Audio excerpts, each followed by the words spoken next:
백조 왕자. 옛날 옛적 어느 나라의 아름다운 궁전에 인자하고 자비로운 왕과 마음씨가 비단결처럼 고운 왕비가 살고 있었어요. 왕자 11명과 공주 엘리자와 함께. 막내인 엘리자 공주는 귀엽고 총명해서 모두의 사랑을 듬뿍 받으며 자랐지요. 그렇게 행복하게 지내던 어느 날 갑자기 왕비가 세상을 떠나고 말았어요.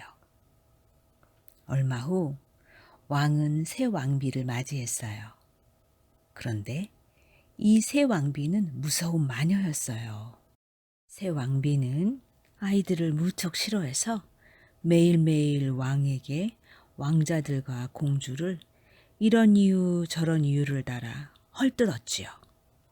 그러면서 왕의 마음을 사로잡았어요. 이제 왕은 새 왕비의 말만 믿게 되었어요. 그러던 어느 날이었어요. 새 왕비가 근심이 가득한 표정으로 왕에게 말했어요. 폐하, 막내 공주 엘리자가 몸이 안 좋습니다. 그러니 공기 좋은 시골에 가서 요양하도록 하는 게 좋을 듯합니다. 왕비께서 그렇게 하도록 도와주시오. 왕이 허락하자 왕비는 속으로 무지무지 좋아했어요. 외딴 총구석으로 쫓아버려야지. 왕비는 불이 나게 엘리자에게 가서 말했어요. 공주, 너는 당장 이 궁전을 떠나거라.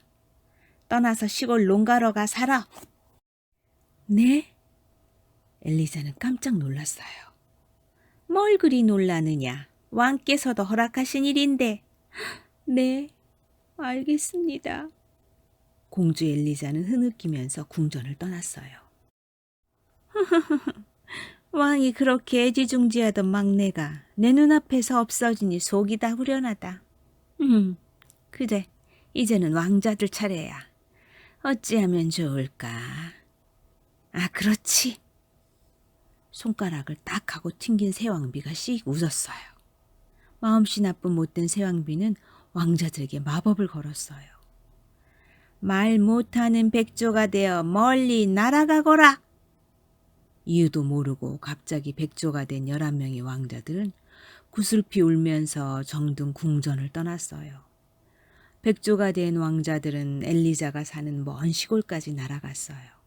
그리고 한참 동안 슬픈 눈으로 엘리자를 보다가 다시 훨훨 날아갔어요.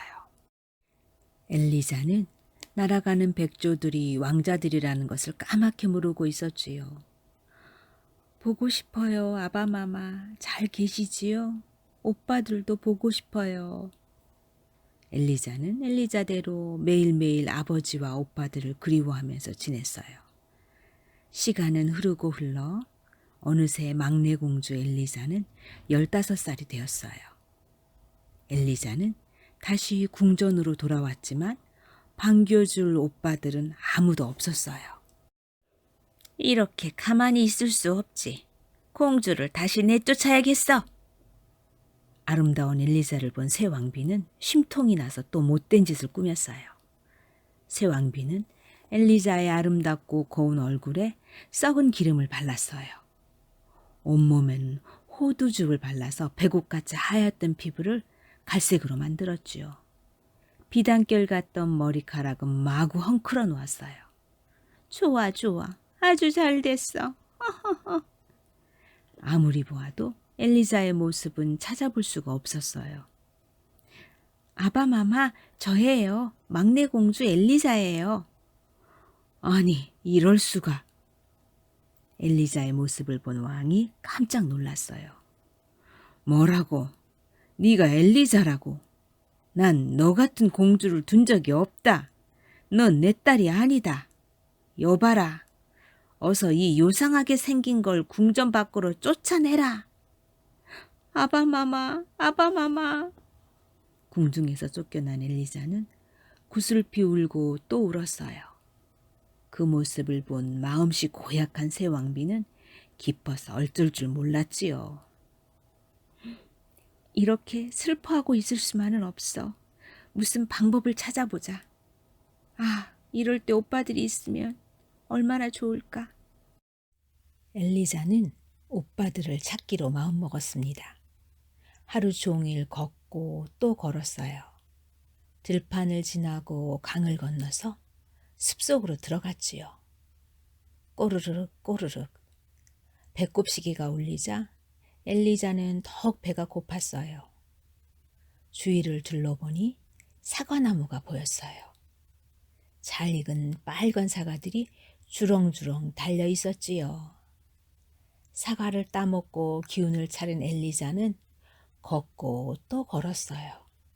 그러다가 해가 지면 풀과 나뭇잎을 끌어모아 덮고 잠을 잤어요. 그러던 어느 날 숲속을 걷고 있는데 숲길 저쪽에서 웬 사람이 걸어오고 있었어요. 할머니였지요. 할머니, 말씀 좀 여쭐게요. 아, 물어보시오.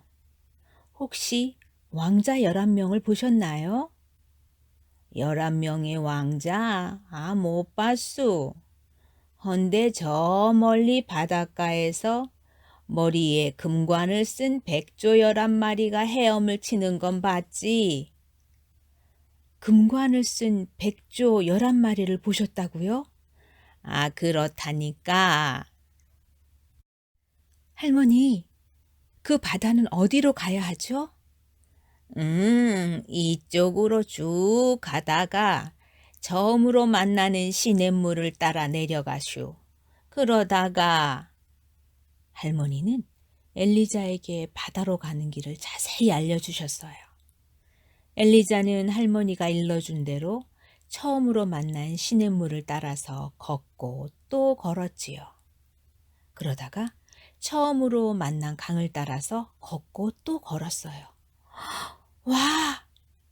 드디어 엘리자 앞에 넓고 넓은 바다가 나타났어요. 엘리자는 후다닥 바닷가로 내려갔어요. 그러나 백조들은 보이지 않았지요.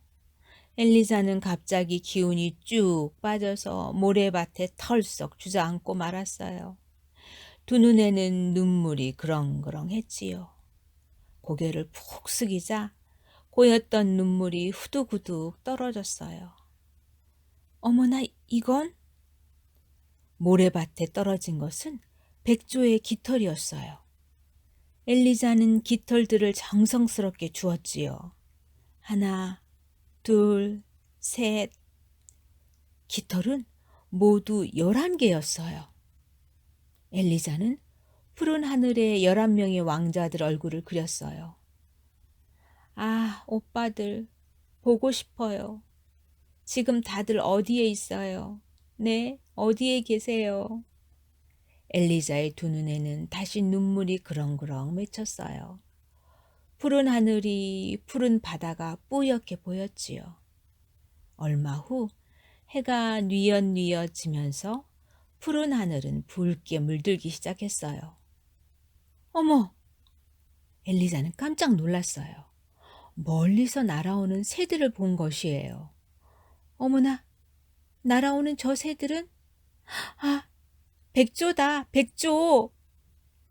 금관을 쓴 백조 11마리가 자기 쪽으로 훨훨 날아오고 있었어요.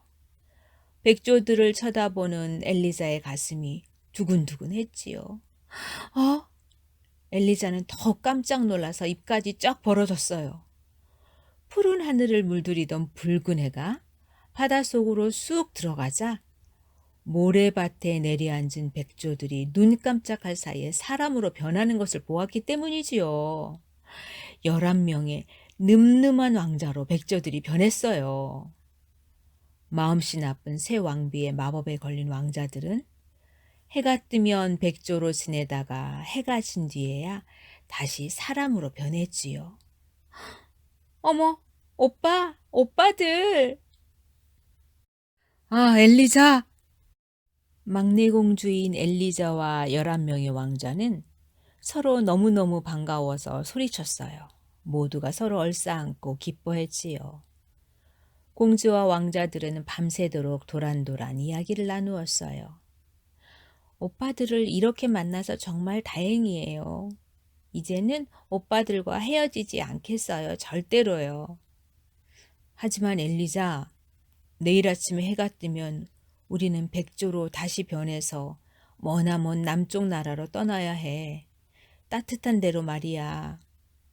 첫째 왕자가 울먹이면서 말했어요. 안 돼, 안 돼요. 또 헤어지는 건 싫어요. 나도 데려가줘요. 응? 제발 부탁이에요.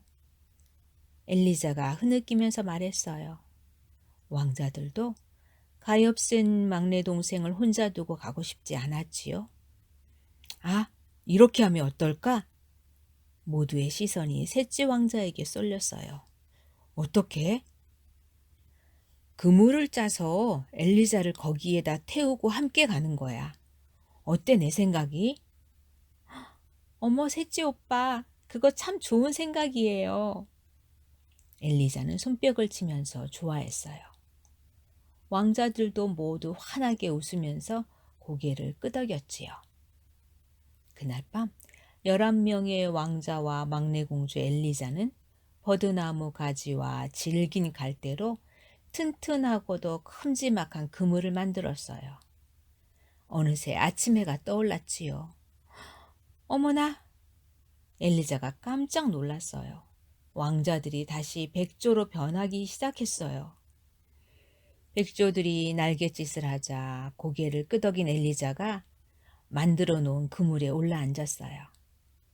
11마리의 백조들은 부리로 그물을 물고 퍼덕퍼덕 날개짓을 했어요. 하늘로 오른 백조들은 훨훨 날았지만 엘리자가 탄 그물을 부리로 물고 있어서 다른 때보다 빨리 날 수가 없었지요. 어느새 해가 뉘엿뉘엿 지기 시작했어요. 그때 엘리자와 백조들은 바다 위를 날고 있었어요. 어머나, 빨리 땅에 내려야 하는데 이를 어쩌지? 그렇지 않으면 오빠들이 사람으로 변해서 우리 모두 바다에 빠지고 말 텐데 이를 어쩌면 좋아? 엘리자는 조마조마해서 견딜 수가 없었어요. 바로 그때 저 멀리에 작은 섬이 보였어요. 섬이야. 오빠들 저기 섬이 있어요. 엘리자가 기뻐서 소리쳤어요. 백조들은 더욱 힘껏 날갯짓을 했지요. 엘리자와 백조들은 푸른 하늘을 물들이던 붉은 해가 바닷속으로 쑥 들어가는 순간에 간신히 땅에 내렸어요. 휴! 11명의 왕자와 막내 공주 엘리자는 모두 안도의 한숨을 내쉬었지요. 다음 날에도 백조들은 엘리자를 태운 그물을 부리로 물고 멀리 더 멀리 날아갔어요. 그리고 다시 저녁이 되자 아름다운 마을과 지붕이 뾰족뾰족한 성이 멀리 보이는 숲에 도착했지요. 마침 작은 동굴이 있었어요. 모두 그 동굴에서 잠을 자기로 했지요. 왕자들은 동굴 한쪽에 침대를 만들어 주었어요. 엘리자, 넌 여기서 자도록 해라. 어머, 예뻐라. 풀향기도 아주 곱고 오빠들 고마워요. 엘리자도 잘 자고. 푹신푹신한 풀침대에 누운 엘리자가 눈을 깜빡이면서 생각했어요. 오빠들은 내일 아침에 해가 뜨면 다시 백조가 되겠지? 어떻게 하면 오빠들에게 건 마법을 풀 수 있을까? 제발 오빠들을 구할 수 있는 꿈을 꾸었으면 좋겠어. 엘리자는 왕자들을 걱정하다 스르르 꿈나라로 빠져들었어요. 그날 밤 엘리자는 꿈나라에서 아름다운 요정을 만났지요. 요정은 주위의 무성한 풀을 가리키고 말했어요. 엘리자, 내가 이 쐐기풀로 옷을 짜서 오빠들한테 입히거라. 그러면 못된 새 왕비가 내 오빠들에게 건 마법이 풀릴 거야. 대신에 옷을 다 짤 때까지 벙어리처럼 아무런 말도 해서는 안 된다. 절대로 내가 한마디라도 말을 하면 그 말이 날카로운 칼로 변해서 내 오빠들 가슴에 꽂혀 오빠들이 모두 죽게 될 거야. 그러니 명심하거라. 알았지? 이렇게 말한 요정은 쐐기풀로 엘리자의 손을 가볍게 긁었어요. 아얏! 엘리자는 손이 타는 듯이 아팠어요. 엘리자는 깜짝 놀라 잠에서 깨어났지요. 어머, 벌써 화난 대낮이네. 벌떡 일어난 엘리자가 주위를 살폈어요. 왕자들은 벌써 어디론가 나가고 없었지요. 그런데 엘리자의 시선이 문득 멈추었어요. 어머나 이건? 주위에 쐐기풀이 무성하게 많았어요. 그것은 분명히 꿈속에서 본 것과 똑같았지요. 엘리자는 너무나 기뻐 무릎을 꿇고 감사의 기도를 올렸어요. 엘리자는 그날부터 가시 돋친 쐐기풀로 옷을 짜기 시작했어요. 먼저 연약한 두 손으로 거친 쐐기풀을 꺾었지요. 손에는 금방 물집이 생기고 피도 나고 쓰리고 따가웠어요. 참자.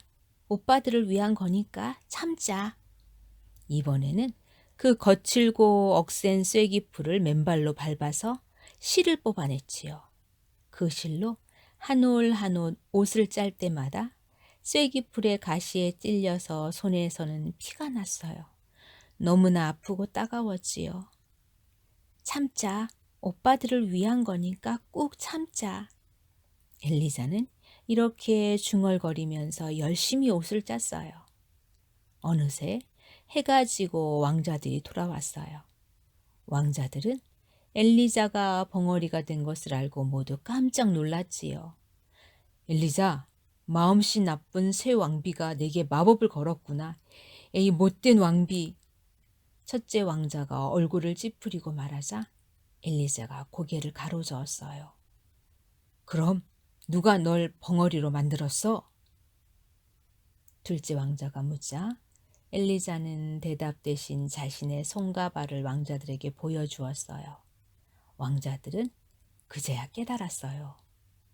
아, 연약한 내가 우리들 때문에 이 고통을 겪는구나. 불쌍한 것.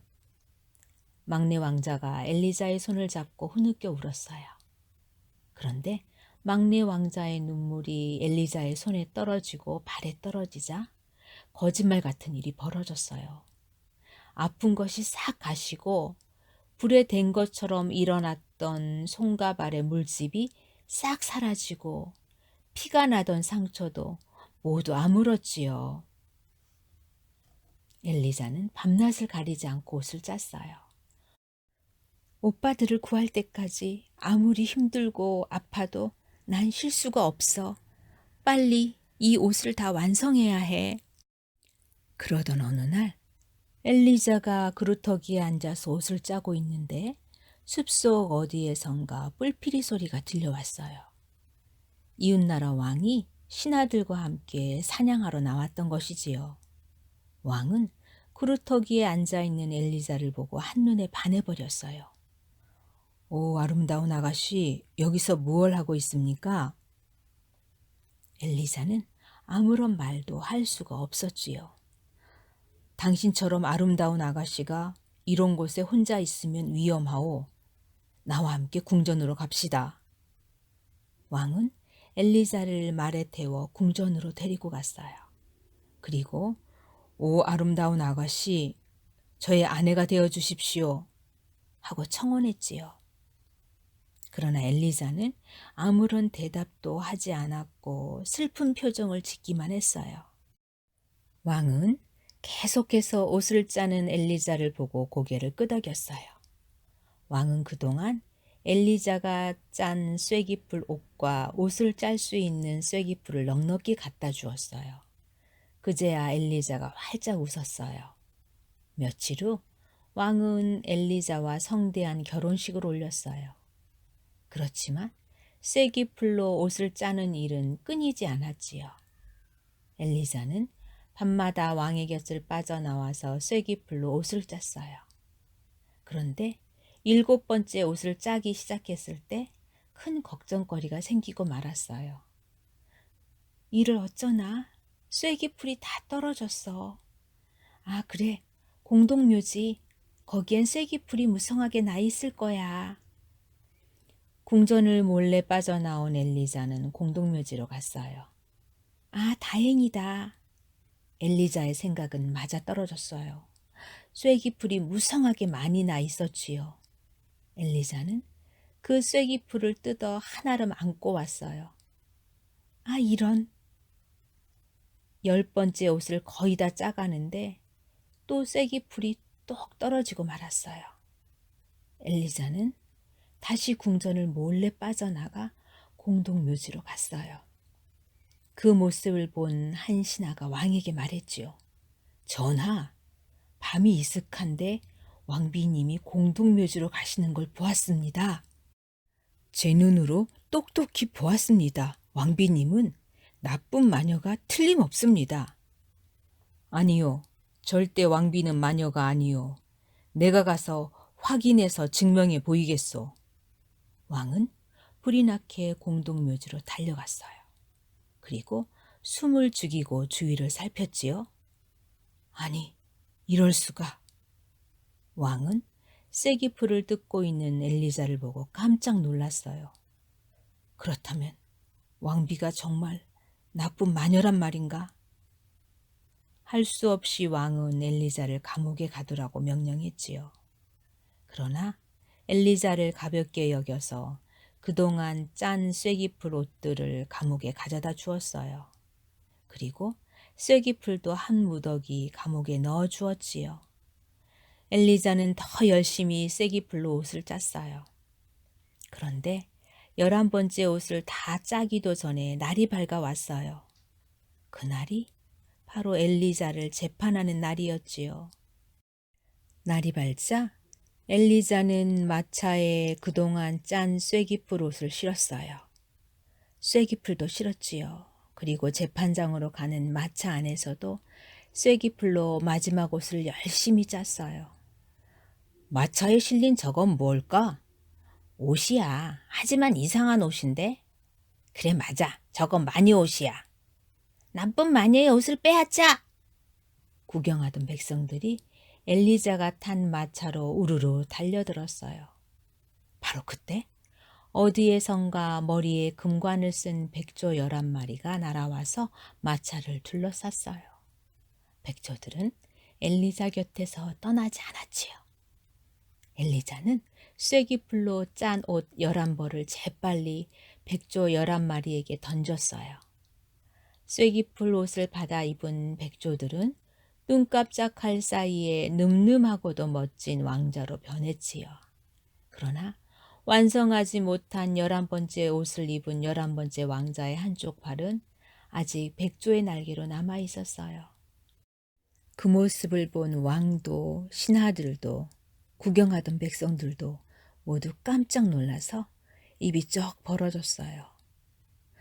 전하, 저는 마녀가 아니랍니다. 사실은 엘리자는 그동안에 있었던 일들을 모두 왕에게 말했어요. 아, 그러면 그렇지. 왕은 엘리자의 손을 꼭 잡고 기뻐했지요. 11명의 왕자도 기쁨에 눈물을 흘렸어요. 전하 만세! 왕비님 만세! 신하들과 백성들도 기쁨의 함성을 질렀습니다. 성당에서는 종소리가 울려 퍼지고 새들도 날아와서 기쁨의 노래를 불렀지요. 그 후에 왕비 엘리자는 왕과 오빠들인 11명의 왕자와 함께 행복하게 오래오래 잘 살았답니다.